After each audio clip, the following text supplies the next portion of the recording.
Okay, so yesterday we discussed the learning outcome 1. Yeah. Yeah. So today the learning outcome 2 is be able to design a relational database in line with a client brief. So whatever you have been asked, you have a requirement from the client and you are trying to get the requirement, represented into some, a description, and then you start, creating the database. Yeah. Yeah.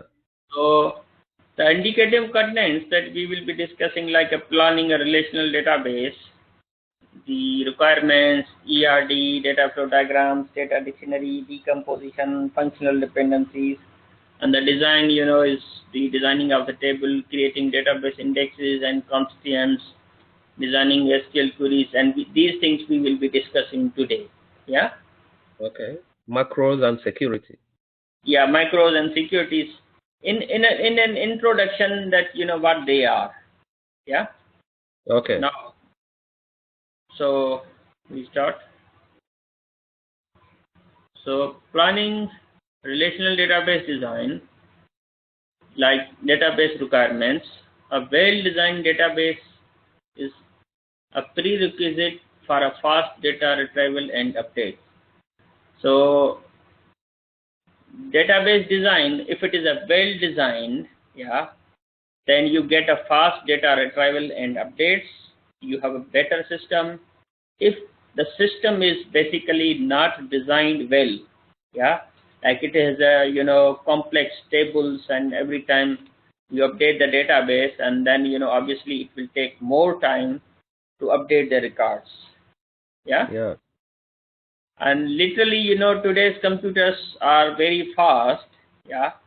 But if you have an older computer in your organization, and if the database design is not good, then probably, like any button or any update query takes about, let's say, 5 seconds, maybe. Yeah. And but in older days, yeah, when the databases used to be accessed, retrieved, updated, then they used to take, like 10 seconds, 15 seconds. So literally you need to wait, or the records are updating. Yeah. Yeah. But nowadays, even it takes a second or 2 seconds, we cannot wait. Is that true? Yeah. Sure. Nowadays we assume that everything should be on the click. Yeah. The flick of a button. Yeah. Okay. So before you build the tables and other objects that will make up your system, it is important to take time to design it. A good design is the foundation to creating system that does what you want it to do effectively, accurately, and efficiently. The basic steps in designing a database system are to determine the purpose of your system. So it should be very much clear that for what purpose you are going to design your database. It shouldn't be the case that you created a simple database first and you are saying, oh, I'm going to use this database for, for that particular purpose. So it won't be, good enough to work with it. Yeah. Yeah. Then you should be able to determine the tables you need in the system. Whatever the tables you need to specify with care. Then to determine the fields you need in the tables. It is important that you do a good work for selecting the fields as well, and identify the fields with unique values. And it is also important that whatever the fields you are choosing, and obviously you should be able to determine that which fields will be unique. For example, if you want to create the student registration system, and obviously you will be looking at the student ID to be unique. There cannot be two students with a one student ID. Is that true? Yeah. So Like, when you start to think about it, then quickly you should have these things in your mind. Oh, how many tables, how many fields in a table, which will be the key ID, for example. Then you will be having the unique value. Yeah. Yeah. And then you need to determine the relationship between the tables. You would be able to know that how you would need to create a relationship. For example, uh, uh, uh, previously in previous slides we discussed like customer ID and order ID. Like the customer ID was used in customer table as well as in the Order table. order table. So customer ID was same. Yeah. Yeah. So in order to create the relationship between the two tables, you need to create a relation by using the primary key and the foreign key. Yeah, makes sense? Yeah. Okay. And then you need to refine the design as well. So once the design is in front of you, obviously you need to look at that design, that whether there can be any possibility to do any amendment or not. Yeah. Yeah. And then to add data, to adding data means populating the tables and create other system objects. Whatever the tables you need to create, you need to fill up, and maybe other objects related with the database system, like a views, or sometimes you call up an object is basically you create some components of the database. Okay, it's a general term we are discussing here. Yeah. Yeah. Then we talk about the entity relationship diagram. An entity relationship diagram is a graphical representation of an information system that shows the relationship between people, objects, places, concepts, or events within that system. So previously we discussed that you need to identify the entities, like we discussed that people, objects, places, Yeah. concepts, or events. Those were the used as an entity. Yeah. And obviously you have an entity, then you are required to create a relationship between them. Yeah. And if you have a relationship in between them, then how you will be representing that relationship? So ERD is a data modeling technique. You model, you represent, you depict, you show. The is a technique that can help define business processes and can be used as a foundation for a relational database. So when you are trying to represent something, to show something as a business aspect, to show something to people who are not interested in technology, but they are related in a more the purpose of the things behind. Yeah. So Yeah. you represent those things using the ERD, entity relationship diagram. Yeah, makes sense? Yeah. So three main components of ERD are: one is the entity, like the entity which are objects or concepts that can have data stored about them. Okay. So the Yeah. entity would be an object or concept which will be storing the data. So in ERD, entity relationship diagram, the first thing is entities, then you should have a relationship between those entities. Yeah. So how those entities are connected, how those entities are related with each other. And the cardinality, which defines that the relationship in terms of numbers.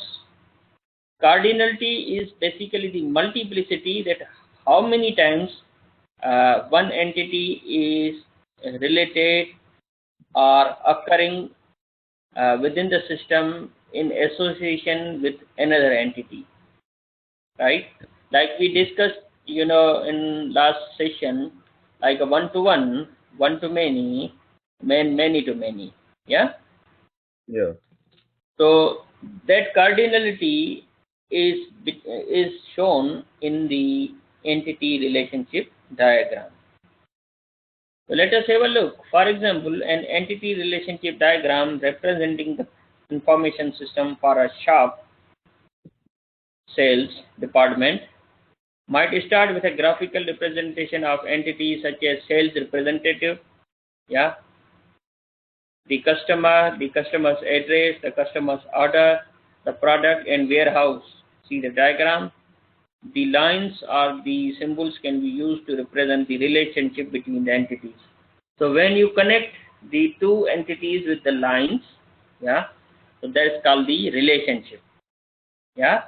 And the text can be used to label the relationships like salesperson serves customer. Yeah. Yeah. Customer places the order. Order lists the products, and the product stores warehouse. Like the warehouse stores the Product. yeah, and the cardinality or the multiplicity or the association, like one sales representative can have 0 or many customers. Yeah. Yeah.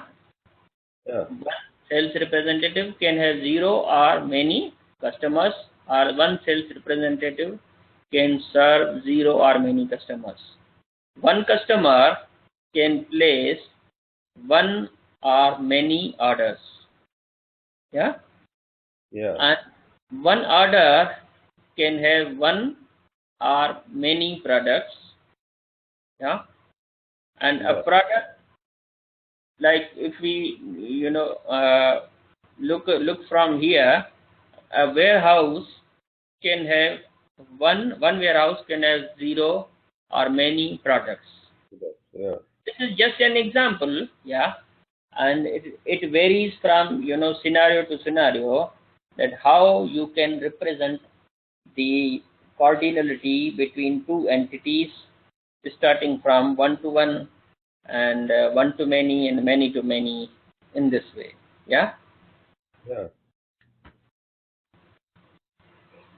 Now, obviously, the detailed entity relationship diagram symbols uh, are being used, and from the uh, the flow charts.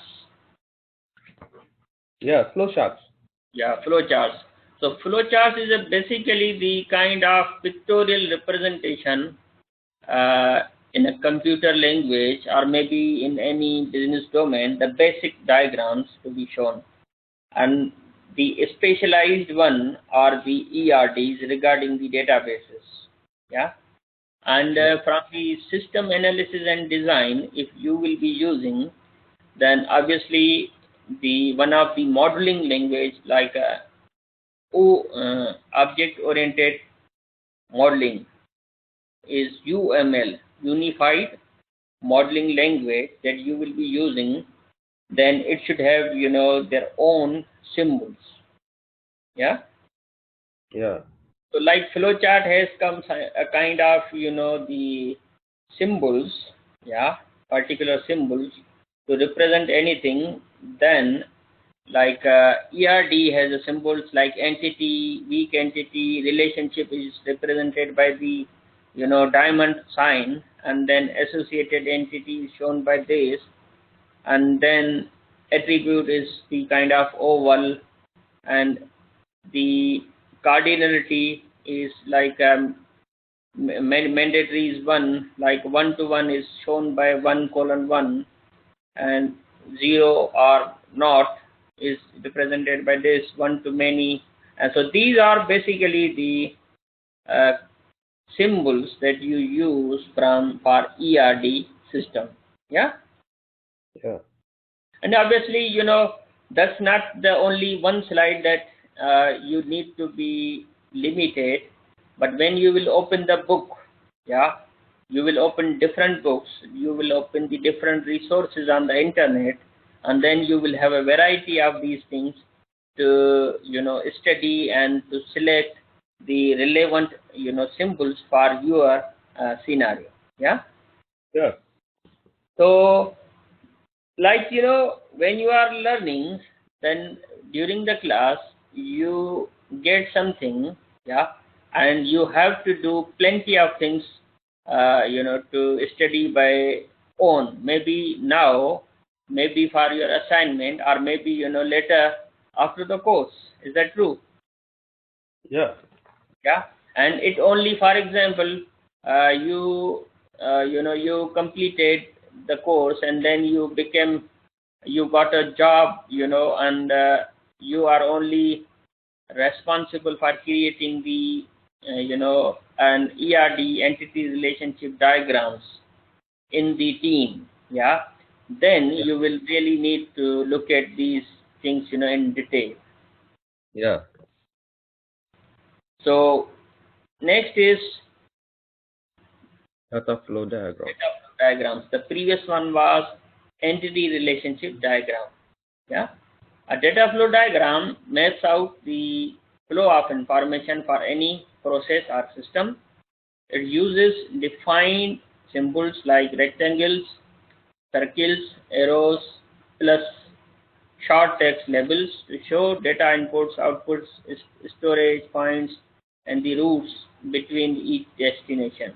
Data flow charts can range from simple, even hand-drawn process overviews to in-depth multi-level data flow diagrams that dig progressively deeper into how the data is handled. They can be used to analyze an existing system or model a new one. Like all the base diagrams and charts, a data flow diagram can often visually say things that would be hard to explain in words, and they work for both technical and non-technical ideas. So sometimes if you are going to give a presentation to the employees of the company, yeah, then it will be very difficult to explain to them that how the information will flow, yeah, and who will be responsible at which stages. But when if it is a data flow diagram represented like a user orders the an order and processes an order, user, then the order information is placed into the order, and then after placing an order an invoice is generated. After the invoice the payment is collected. Like the orders information is given to ship products, and ship products is basically feeded by the fulfillment, and then the user and the payment, they have an interaction. So how they will be interconnected and who will be triggering to whom is basically represented with a data flow diagram, that the how the data will flow in between the entities. Make sense? Yeah. Okay. So data flow diagram symbols images probably like external entity represented with a square, and the circle as a process, data store maybe this half cut, the rectangle, and how the data flow of information represented with an arrow. Yeah. And there are more symbols as well. Now the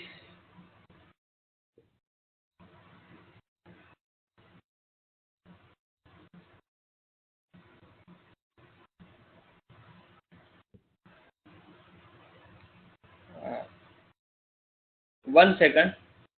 Okay. Yeah.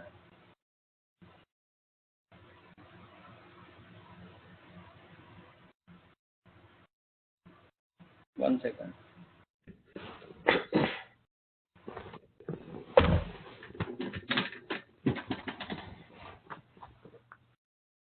Hello. Yeah. Hello. Yeah. I have done half session, so you want me to close?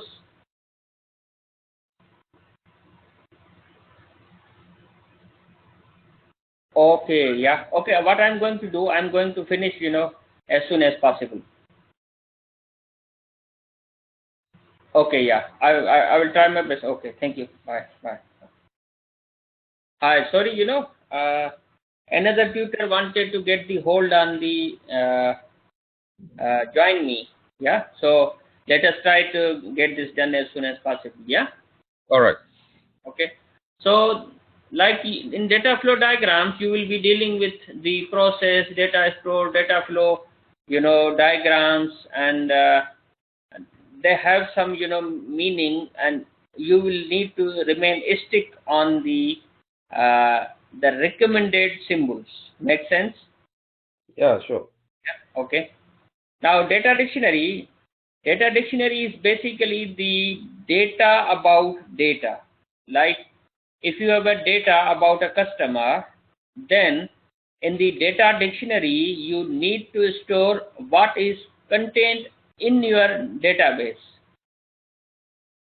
Like if you have a student table, if you have a lecturer table, if you have a course table, if you have a subject table, then table is for users, like a table name, like status, and these things. So in addition to creating your database of your own domain, you need to create a data dictionary. Most of the databases, they create automatically the data dictionary. When you wanted to have a look, like it says that it's from users tables, yeah, then you normally see that how you can get it, those tables that are defined. Make sense? Yeah. Okay. Now, one second.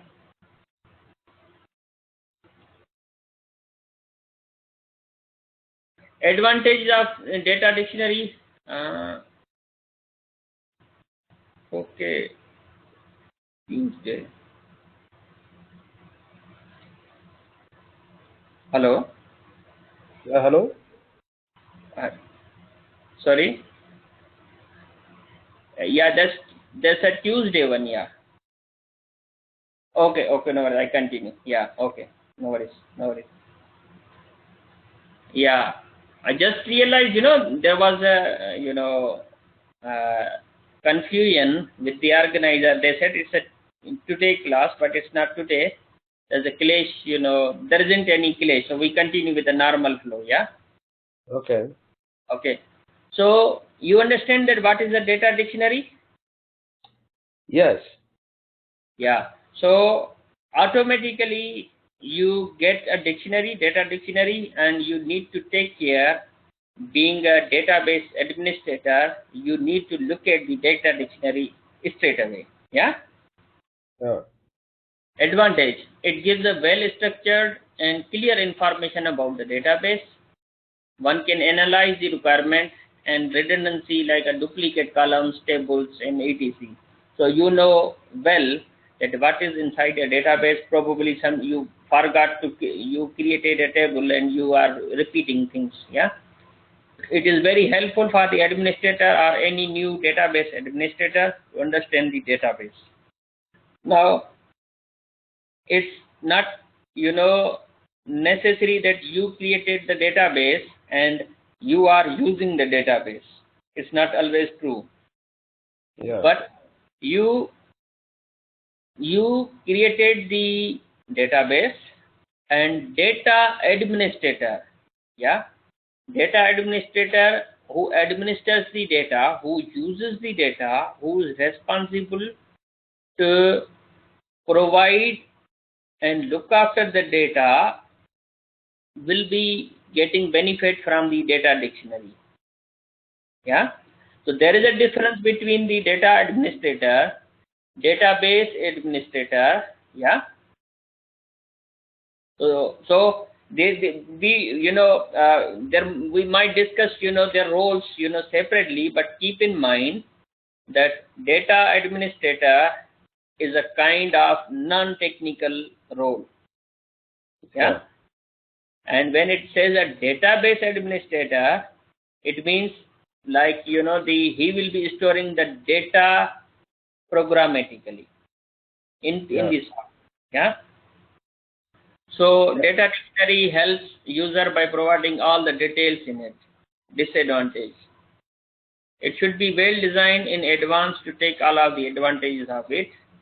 If you really want to use the data dictionary, then you need to well design. You need to store every aspect of the tables and everything into data dictionary. Otherwise, there is no usefulness, right? Yeah. The cost of data dictionary will be a bit high as it includes its initial build and hardware charges as well as the cost of maintenance. So if you are creating, a database and if you are required to produce a data dictionary, then obviously it increases the work of the programmer. Yeah.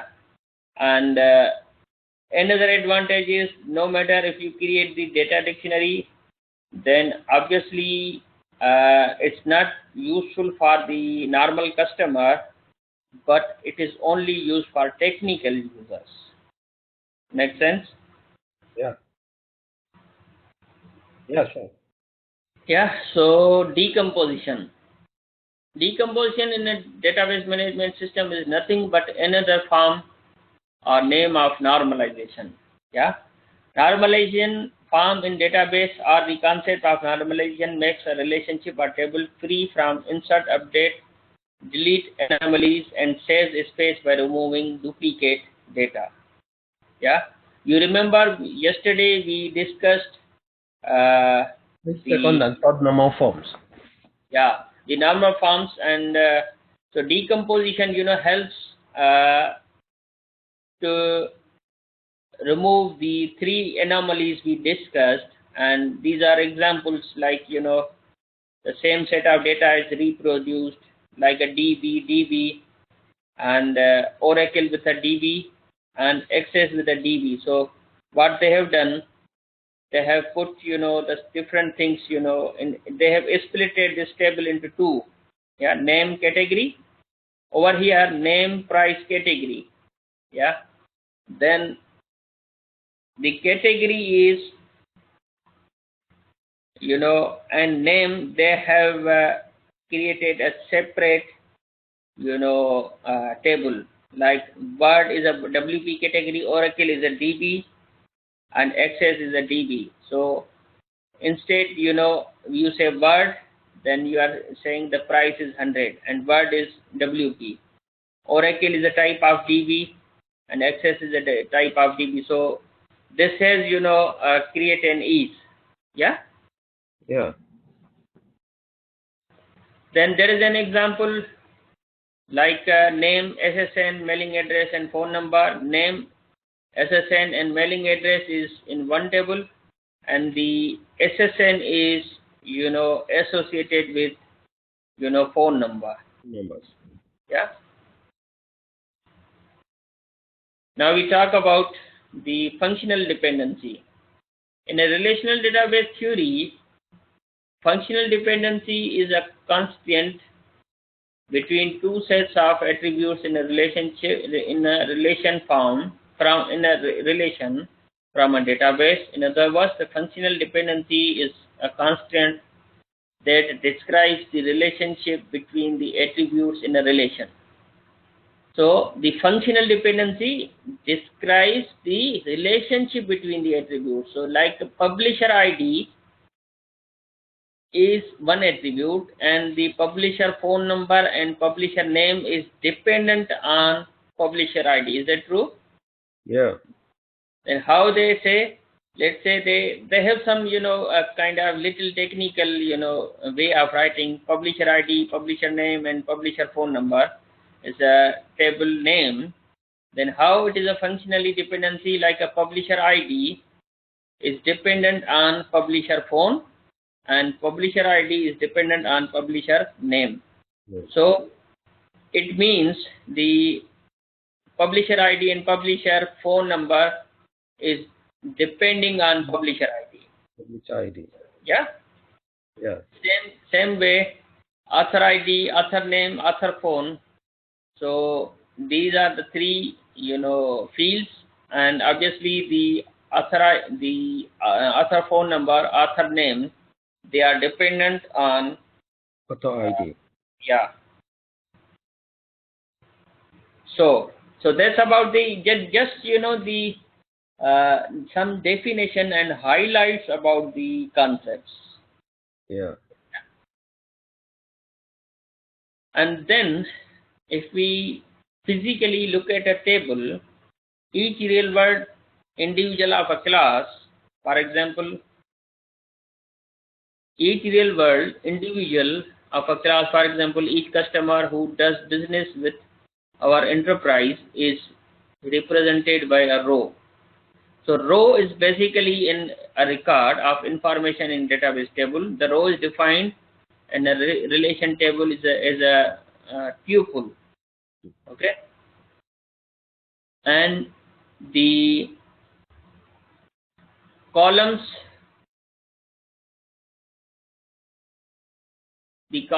have another name as well. So columns are called the attributes. Yeah. And row is called the tuple. Okay. So database table, in technical language, yeah, is basically the scheme name. Let's say it's a customer name, and attributes names is the name of the columns, and row is called basically the tuple. A tuple is the combination of a one record. Is that clear? No. Okay. Simply, when you say a database table, yeah, then it is a relationship between rows and columns. Yeah. It is a relationship between rows and columns, and one row is called a tuple. Okay. Yeah. Mathematically, tuple is a function that assigns a constant value from the attribute domain. Notice that because the scheme is a set of attributes, so simply a database, in a relational database, when you say a relational database, then you are dealing with a table, because there are other databases as well. They are not stored into the table. They can be stored into a tree, they can be stored into a network, and they can be stored into an object. Yeah. So we are dealing with a relational database. In a relational database, what you call an attributes in the form of like a fields or columns, and rows are called the tuples. Okay, so the names will be interchangeable, so you keep an eye that a tuple is a row. Simple is that. Don't go into the confusion. So simply a row is a tuple. Okay, and for example, like these terminologies have to be remembered if you are going to pass the GRE computer science. Have you heard about the GRE exam? No. You haven't heard about GRE? No. That's a graduate record exam. Okay. Graduate. That's a graduate record exam, or any it's not the only case that you get a certificate and you qualify. No, there are certain certifications like CCNA, Cisco, Microsoft, database, Oracle certification. You know about it? Yeah, I know. Then these terminologies have can have a questions. A row, a tuple is called a row, a column, a field. Then what you would select? A row. Row. You are right. Okay. So these are just given names given to the some terms. That's it. Yeah. Yeah. The reason is that these tables are basically represented mathematically. Yeah, some mathematical, logic is behind. That's why, the terminology is given. Okay. Yeah. Index. A database index is a data structure that improves the speed of a data retrieval operations on a database table at the cost of additional writes and storage space to maintain the index data structure. Some databases extend the power of indexing by letting developers create indexes on functions or expressions. Let's say person works in company. Yeah. Then you look at the ID. ID is basically the index. Yeah. You quickly, when you say that ID 1 is working in Google. Okay. How you quickly know? You go to ID 1 in another table that where someone works. Let's say a person ID 1 works in company 1 since 1998. Yeah. So in order to quickly accessing the data from different tables, and when you use the primary key and the foreign key, basically you get it with the help of the indexing. Yeah. Okay. So indexing is a kind of the technique where you use the primary key and the foreign key. Yeah. Constants.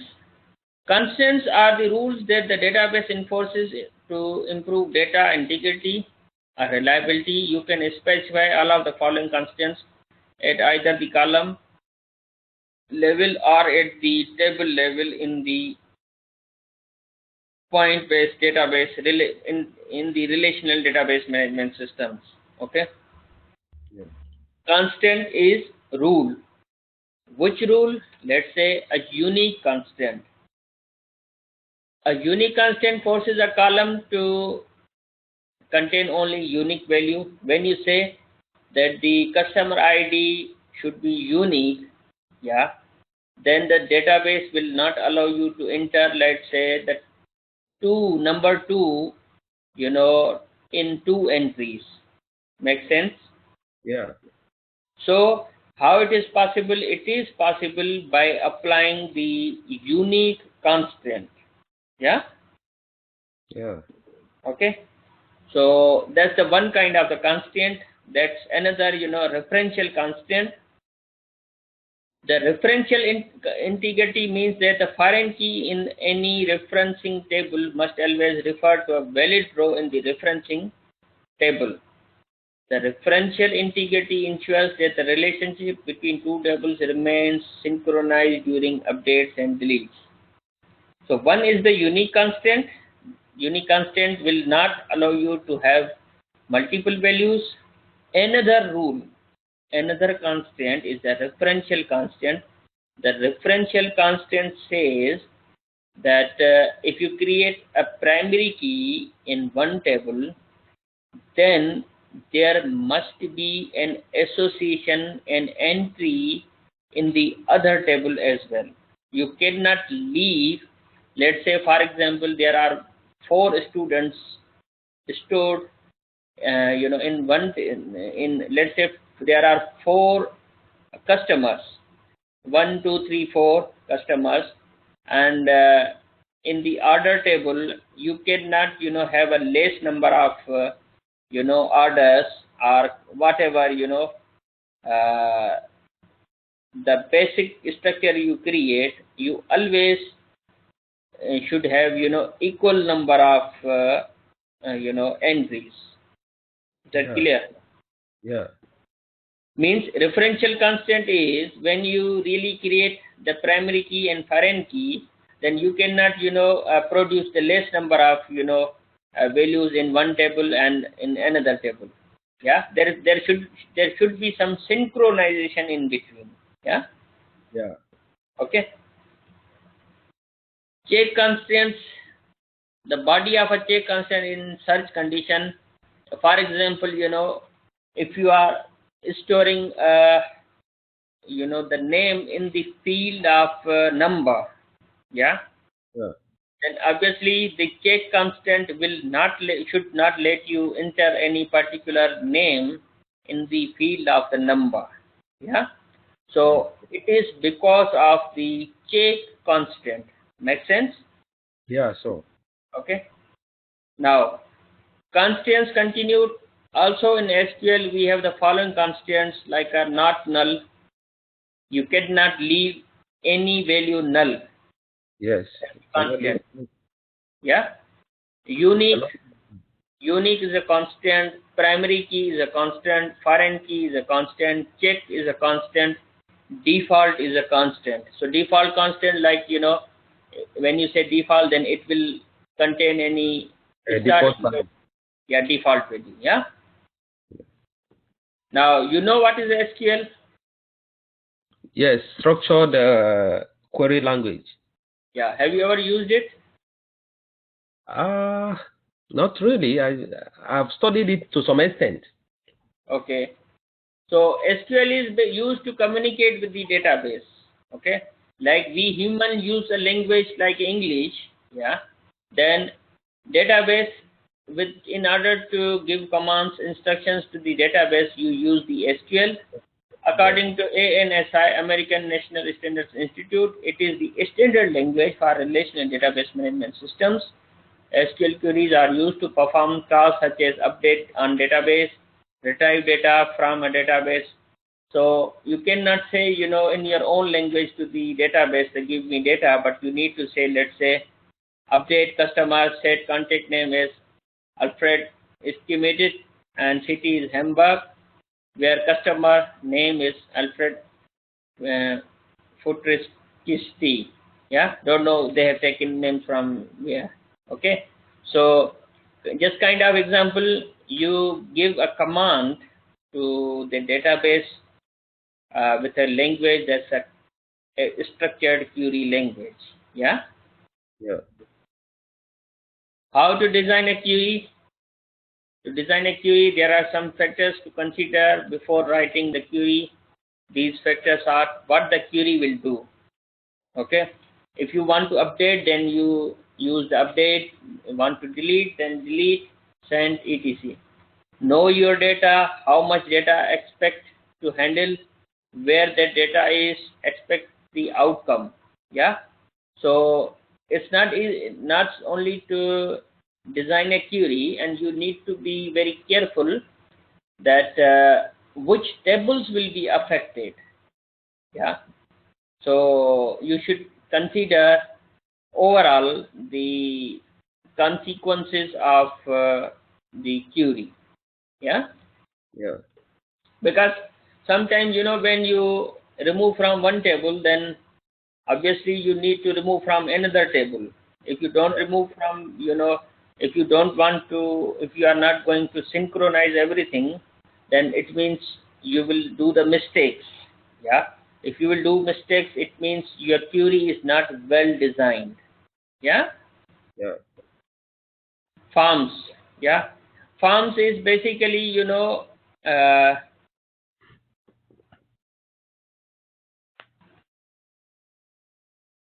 normally when you query the database, yeah, you get the results in the form of table.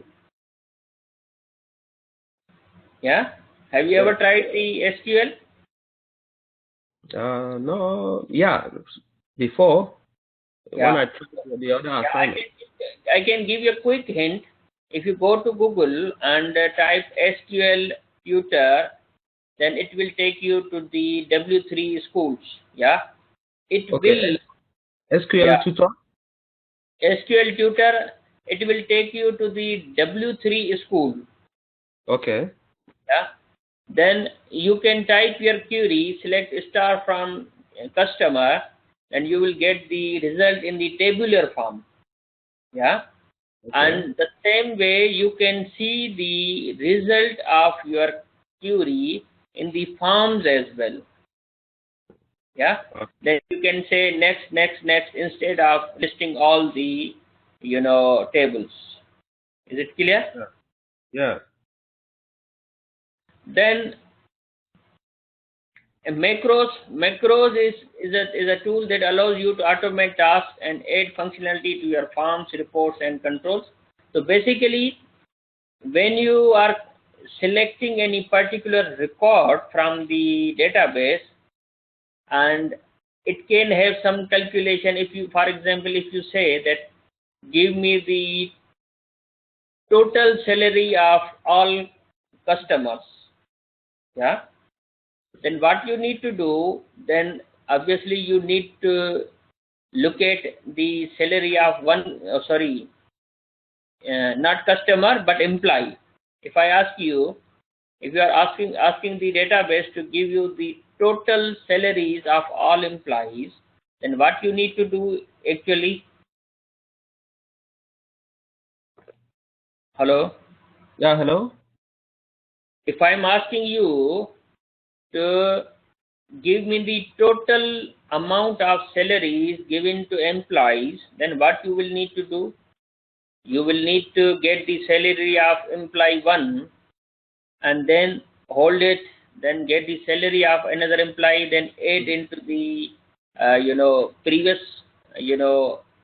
sum, and then get the third employee salary and add into the actual, the in total, and in this way you go through about 10 times. Yeah. Yeah. Then those kinds of steps where you need to have some custom calculations you define into the macros. Yeah. Okay. So Yeah. that's about the macros. Security. Database security refers to the collective measures used to protect and secure a database and database management software from illegitimate use and malicious threats and attacks. It's a broad term that includes the multitude of processes, tools, and methodologies that ensure the security within a database environment. Yeah. Yeah. Denormalization is a strategy used on a previously normalized database to increase performance. Yeah. So once you normalize, then sometime you realize that the performance is not good. Then probably you again put some reduced number of tables so that the accessing or the processing time could be reduced. Yeah. Yeah. So it's not only the case that you try to minimize the anomalies and normalize it, but sometimes you need to again denormalize in order to increase the performance of the system. Yeah. Yeah. So that's basically the normalization, and it happens possibly if you have less number of records and creating number of tables in order to comply with the normalization, the first mass form, second form, then you might waste your memory. Yeah. So that's why you need to again denormalize. That's the concept behind it. Will increase the performance. Yeah. Yeah. That's it. Yeah. So we are done with the learning outcome 2, and next week what we need to do, are you let me close the recording. Okay. So next